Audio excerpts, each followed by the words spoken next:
মধুমিতা, হ্যাঁ মধুমিতা এখন ও রেকি করেছে, রেকি দিয়ে ফল পেয়েছে। আমি বলবো তুমি কিভাবে রেকি দিয়ে উপকৃত হয়েছে। আমি রেকি করে ভীষণ উপকৃত। প্রথমেই আমার গুরুদেব মহাগুরু আমাদের ডক্টর মিতা উসুইকে ধন্যবাদ জানাবো। তারপর আমাদের ম্যাম, স্যার, কাকিমা সবাইকে ধন্যবাদ জানাই। প্রথম শুনেছিলাম কাকিমার থেকেই, তখনই আমি ইন্টারেস্ট হই যে হ্যাঁ এটা একবার দেখতে হয় কী ব্যাপারটা। তো তারপর শুনে এখানে আসি এবং রেকি করেছি। সেখান থেকে অনেকটাই উপকৃত হয়েছি আমি এখন। কিছুদিন আগে আমার ছেলের ভীষণ জ্বর হয়েছিল।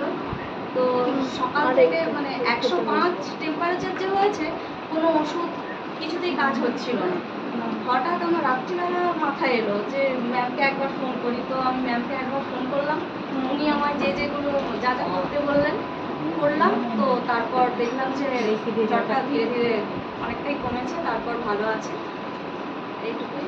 এমনি টুকটাক অনেক উপশম পেয়েছি। এইটুকুই। অনেক ধন্যবাদ।